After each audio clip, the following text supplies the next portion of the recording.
দেখো আজকে আমরা কোষে দেখি 23.1 এর 3 দাগের অঙ্কটা করব। ঠিক আছে, এখানে অঙ্কটা বলেছে যদি এবিসি একটি সমকোণী ত্রিভুজের angle C equal to 90 degree, BC equal to 21 একক এবং এবি ইকুয়াল টু 29 একক হয়, তাহলে sine A cos A sine B cos B এর মান নির্ণয় করতে বলেছে। তাহলে আমরা এটা কিভাবে করব? আমাকে বলেছে একটা সমকোণী ত্রিভুজ। ঠিক আছে, এটা একটা সমকোণী ত্রিভুজ। এ সি কোণটা যেহেতু 90 ডিগ্রি, তাহলে সি কোণটা আমার এখানে হবে এবিসি। ঠিক আছে, এ বি সি, যা সি কোণটা 90 ডিগ্রি বলেছে, এইটা 90 ডিগ্রি। ভালো কথা। বিসি ইকুয়াল টু 21, বিসি মানে এইটার কথা বলে দিয়েছে 21 একক, এবং এবি হচ্ছে 29, এইটা বলে দিয়েছে 29, অর্থাৎ 90 ডিগ্রির অপোজিট কোণটাকে আমরা কি বলি? অতিভুজ বলি, তাই তো? 90 ডিগ্রির অপোজিটটাকে আমরা কি বলি? অতিভুজ, যেটা বলে দিয়েছে 29 একক। তাহলে sine A cos A sine B cos B বার করতে হবে আমাকে। তাহলে দেখো, এইটা ভূমি আর এটা যদি অতিভুজ হয়, তাহলে আমি সমকোণী ত্রিভুজের লম্বটা জানি না, তাহলে আমাকে লম্বটা বের করতে হবে। তাহলে এই লম্বের দৈর্ঘ্য আগে বার করি। ত্রিভুজ এ বি সি থেকে পাই কি পাচ্ছি? এটা হচ্ছে আমার অতি স্কোয়ার, তার মানে এবি স্কোয়ার, এটা হচ্ছে আমার ভূমি স্কোয়ার, প্লাস এটা হচ্ছে আমার লম্ব স্কোয়ার। তাহলে এবি স্কোয়ার মানে 29 তার হোল স্কোয়ার, বিসি মানে কত? 21 তার হোল স্কোয়ার, এসি মানে কত এটা আমরা জানি না, তাহলে 29 তার হোল স্কোয়ার, এই 21 তার হোল স্কোয়ারটা এদিকে আসলে মাইনাস হয়ে গেল এসি তার হোল স্কোয়ার। তাহলে একবার এটা প্লাস এটা, এটা মাইনাস এটা, মানে এ স্কোয়ার মাইনাস বি স্কোয়ারের ফর্মুলা ইকুয়াল টু এসি তার হোল স্কোয়ার। ঠিক আছে, এবার আমরা কি করব? এটার যোগ বিয়োগ করব। তাহলে যোগ বিয়োগ করি, 29 আর 21 এ কত হয়? 50। এটা হলে 8 ইকুয়াল টু এসি, স্কোয়ারটা এদিকে আসলে কি হয়? রুট হয়ে যায়। তাহলে এসি ইকুয়াল টু কত হয়? রুট ওভার 50, মানে 5 5 25 দুগুণে 50, আর 8 মানে 2 দুগুণে 4 দুগুণে 8। তাহলে দুটো 5 থাকলে একটা, দুটো 2 থাকলে একটা, দুটো 2 থাকলে, তাহলে এসি হচ্ছে কত? আমার 20 বেরোচ্ছে। ভালো কথা। এসি যদি আমার 20 একক হয়, তাহলে আমাকে বলছে সাইন এ, সাইন এ মানে এই অ্যাঙ্গেলটা, যেহেতু এটা এ আছে, তাহলে সাইন এ ইকুয়ালস টু কত হয়? সাইন এ, সাইন এ হচ্ছে, যদি এইটা আমার অ্যাঙ্গেল ধরি, তাহলে এটাকে বলা হচ্ছে লম্ব, যেটা অ্যাঙ্গেল ধরবো তার অপোজিটটা হবে লম্ব। লম্ব বাই অতি মানে হচ্ছে BC by AB, BC by AB মানে হচ্ছে 21 বাই 29। আবার sine B, sorry cos A, cos A যদি ধরি, কস এ মানে কি?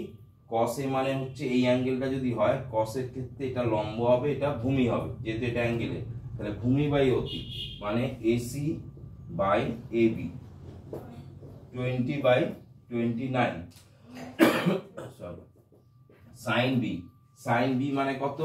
সাইন বি মানে এই অ্যাঙ্গেলটাকে ধরবো সাইন বি, সাইন বি হচ্ছে এই অ্যাঙ্গেলটা, এই অ্যাঙ্গেলটা ধরলে কি হবে? এই অ্যাঙ্গেলটা ধরলে কি হবে? Sine B. এইটার ক্ষেত্রে এইটা লম্ব, এটা লম্ব, এটা ভূমি, AC, AC by BC, AC by BC মানে কত? 20 বাই 21। আর cos B, cos B, cos B মানে কোনটা? ভূমি বাই এটা, মানে হচ্ছে বিসি বাই এবি 21 বাই 29।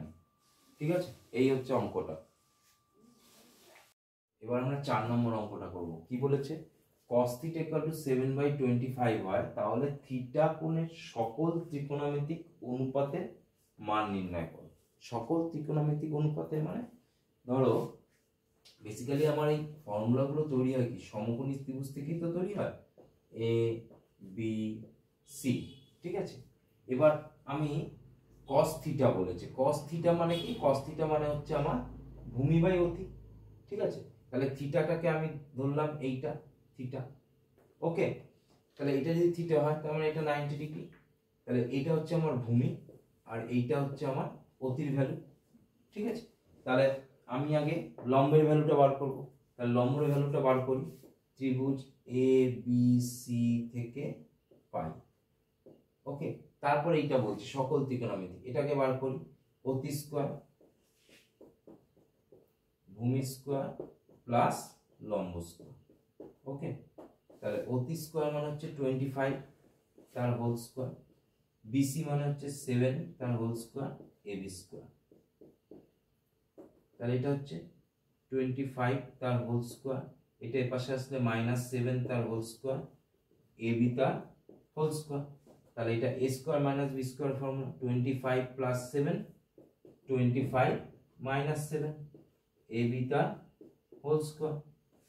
7 5 12 2 হাতে 32, এটা কত হচ্ছে 7 8 7 15 5 হাতে 18 ইকুয়াল টু এবি তার হোল স্কয়ার। তাহলে স্কয়ারটা এদিকে আসলে কি হবে, রুট, এটাকে ঘুরিয়ে লিখলাম 32 ইনটু 18। ওকে, তাহলে যদি তাই হয়ে থাকে তাহলে এটা 7 5 12 2 2 কে 3 8 7 18 সাথে 25। এবার এটাকে ভাঙি, 32 আর 87, তাহলে ab ইকুয়াল টু 32 মানে কত, 2 দুগুণে 4 দুগুণে 8 দুগুণে 16 দুগুণে 32, আর 18 মানে কত, 3 3 9 দুগুণে 18। তাহলে দুটো 2 থেকে একটা বেরিয়ে আসে, দুটো 2 থেকে একটা বেরিয়ে আসে, এই দুটো 2 থেকে একটা বেরিয়ে আসে, দুটো 3 থেকে একটা, 2 দুগুণে 4 দুগুণে 8 3 8 24 একক। ভালো কথা, তার মানে আমার এটা হলো 24 একক এবির ভ্যালু। এবার কি বলেছে আমাকে বলেছে যে থিটার সকল কোণ। তাহলে থিটার সকল কোণ মানে আমি যদি সাইন থিটা বের করব, সাইন থিটা মানে কি, লম্ব বাই অতি, তার মানে কত হচ্ছে 24/25। যদি আমি ট্যান থিটা বের করি, ট্যান থিটা কি হচ্ছে, লম্ব বাই ভূমি মানে কত 24/7। যদি আমি সাইনের অপোজিট কোসেক বার করি, কোসেক থিটা, কোসেক মানে কি, এটা যেমন সাইন লম্ব বাই অতি, এটা অতি বাই লম্ব, তার মানে কত হচ্ছে 25/24। ট্যানের অপোজিট কি, কট থিটা, যদি কট থিটা বার করি তাহলে ট্যানের অপোজিট, এটা 24/7 আছে, এটা 7/24। এবার আমার এখানে কসের অপোজিট হয়েছে, এই সাইনের অপোজিট হয়েছে, তাহলে কসের অপোজিট কি, সেক, সেক থিটা। কস মানে কি, ভূমি বাই অতি, তাহলে সেক হবে অতি বাই ভূমি, অর্থাৎ 25/7। এই হচ্ছে থিটার সকল কোণে ত্রিকোণমিতিক। অবশ্যই চ্যানেলটিকে লাইক শেয়ার এবং সাবস্ক্রাইব করে দিন।